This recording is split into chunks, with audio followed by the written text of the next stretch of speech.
Rabbana la tuzigh qulubana, jangan engkau condongkan hati kami kepada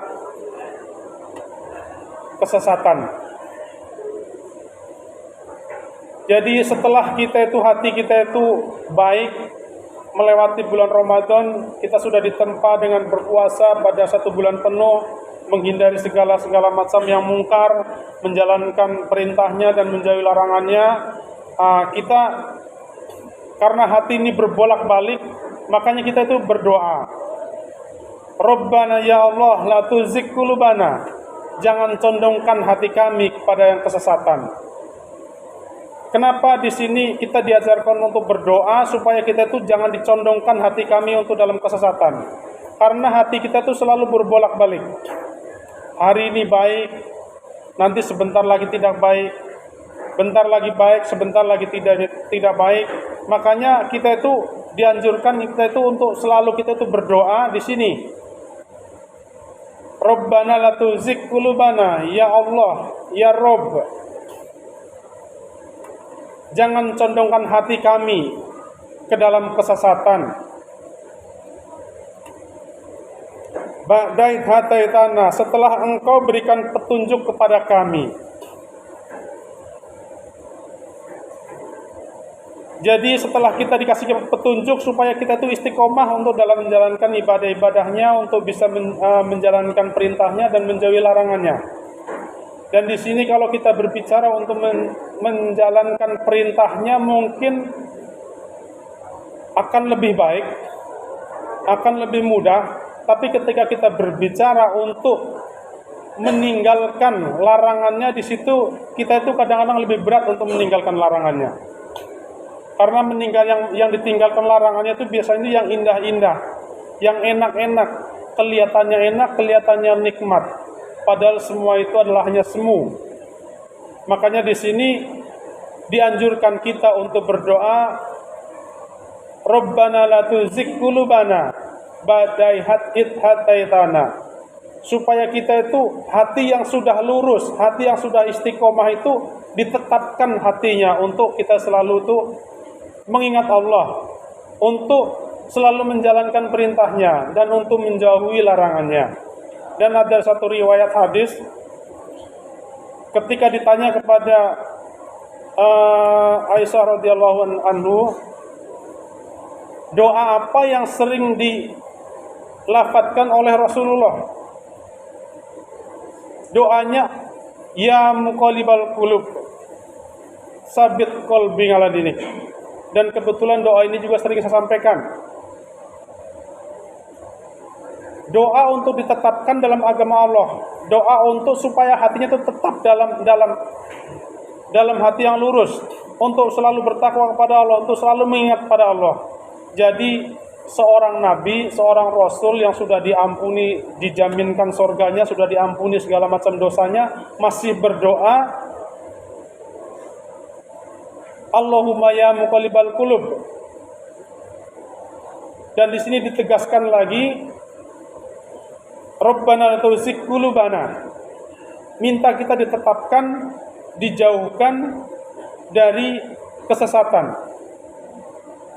Ba'da idh hadaitana, dari kebaikan-kebaikan yang sudah kita alami, supaya kita selalu condong ke dalam kebaikan-kebaikan. Wahab lana min ladunka, dan karuniakanlah pada kami dari sisimu. Wahab lana min ladunka rahmah, dan karuniakanlah kami dari sisimu rahmat.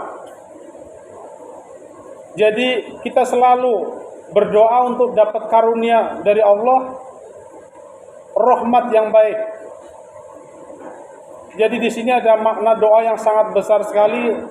Sebaiknya doa ini dilafatkan sebelum kita doa, istilah yang kita sering dengar, doa sapu jagat. Lafatkan doa ini dulu. Ini penting sekali. Beberapa Jumat sering saya sampaikan, ada beberapa doa, 3 doa yang dibenci oleh setan. Di antara doa ini untuk ditetapkan di dalam agama Allah, untuk kita itu mati husnul khotimah, Allahumma inni as'aluka husnul khotimah, dan untuk terhindar dari siksa api neraka, Allahumma azirna minan nar. Jadi di sini termasuk ini sudah tercantum dalam Al-Quran, surat Ali Imran ayat 8, supaya kita itu berdoa untuk ditetapkan dalam keimanan, ditetapkan dalam agama Allah. Jadi di sini harus kita sering dawamkan doa ini. Alhamdulillah untuk saya pribadi, doa ini mungkin satu hari minimal 5 kali itu sudah wajib dibacakan. Minimal 5 kali berarti pada saat sholat wajib. Belum kita sholat sunnah-sunnah yang lain atau doa-doa yang lain. Jadi ini selalu memang harus diingatkan lagi untuk kepada diri kita sendiri untuk meminta supaya kita ditetapkan hati kita di dalam agama Allah. Rabbana la tuzigh qulubana ba'da idh hadaitana wa hab lana min ladunka rahmah innaka antal wahhab. Innaka antal wahhab, sesungguhnya engkau maha pemberi. Jadi kita memohon kepada Sang Maha Pemberi, Sang Maha Pemberi. Innaka antal wahhab. Jadi ketika kita meminta kepada Sang Maha Pemberi, kita tidak ada bosan-bosannya dan kita tidak akan merasa takut karena kita minta kepada Allah, meminta kepada Sang Maha Pemberi. Jadi satu hari meminta 100 kali, 1000 kali, bahkan sampai tiap-tiap detik kita memang harus minta kepada Allah. Kita bersandarkan diri kita kepada Allah Subhanahu wa taala. Karena memang anjuran seperti itu. Antal wahab, kita sebagai pengharapan kita. Jadi kalau kita minta mungkin barangkali kepada saudara kita, kepada kawan kita, 1 kali minta dikasih, 2 kali dikasih, mungkin ketiga meminta mungkin kita sudah ragu dengan malu diri sendiri karena sudah 2-3 kali minta. Tapi ketika kita minta kepada Allah, memang itu anjurannya, memang kita hanya bersandar, hanya meminta kepada Allah Subhanahu wa taala. Ya. Makanya kita dalam Islam kita itu di setiap kita melakukan suatu kebaikan harus kita baca bismillah. Dengan kita membaca bismillah berarti semua hal-hal kebaikan itu akan bernilai ibadah. Tapi ketika sesuatu kebaikan yang kita lakukan, kita berangkat kerja tanpa kita mengucapkan bismillah, berarti hasil kerja kita ya hanya hasil kerja urusan dunia saja. Tapi ketika kita mau berangkat dari rumah, kita sudah membaca bismillah, bismillahirrahmanirrahim, Allah, la haula wala quwata illa billah. Berarti selama keluar dari rumah kita sudah bernilai ibadah. Semakin jauh perjalanan kita itu sudah terhitung ibadah. Jadi jangan sampai kita menjadi orang-orang yang rugi. Dengan tentunya bernilai ibadah, tentunya dengan syarat dan ketentuan berlaku, tidak boleh meninggalkan fardu ain, yaitu sholat 5 waktu. Jadi innaka antal wahhab, sesungguhnya engkau maha pemberi, itu maha pemberi. Dengan maha pemberi kita tiap hari kita mempunyai pengharapan. Tiap hari kita mempunyai pengharapan kepada Allah Subhanahu wa taala sebagai sandaran kita.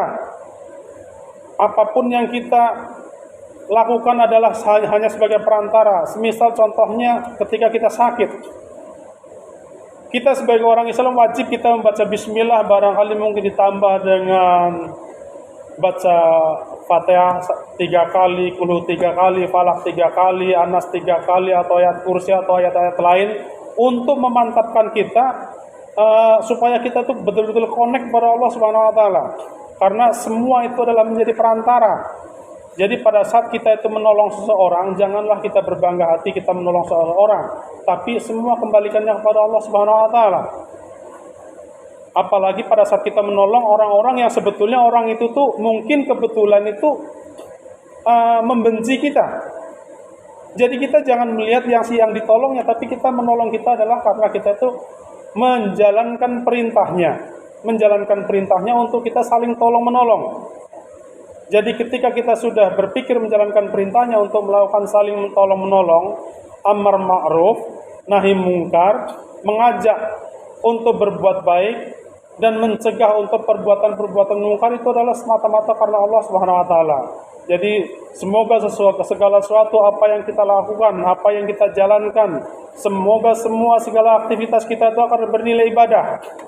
Dengan ketentuan berlaku, setiap kita melakukan suatu perbuatan dengan membaca bismillahirrahmanirrahim dan jangan sampai tinggalkan fardu ain. Maka insya Allah semua apa yang kita lakukan, apapun kegiatan yang kita lakukan, aktivitas apapun yang kita lakukan, insya Allah akan bernilai ibadah. Jangan sampai kita menjadi orang-orang yang rugi. Kita kerja dari rumah, kita melakukan suatu kegiatan tanpa mengucapkan bismillah. Jangan ragu, kita bismillah satu hari mau mengucapkan sekian kali tidak ada masalah. Bismillahirrahmanirrahim, Bismillahirrahmanirrahim. Dan kita ucapkan alhamdulillah ketika kita mendapatkan sesuatu hal yang positif, sesuatu hal yang baik, bahkan sesuatu hal yang buruk di kita, menurut perhitungan kita, kalau kita kembalikan kepada Allah Subhanahu wa taala, insya Allah semua itu juga akan menjadi hal yang baik. Ketika kita itu misalnya contohnya kita dalam perjalanan kebetulan ban kita kempes, alhamdulillah bannya kempes.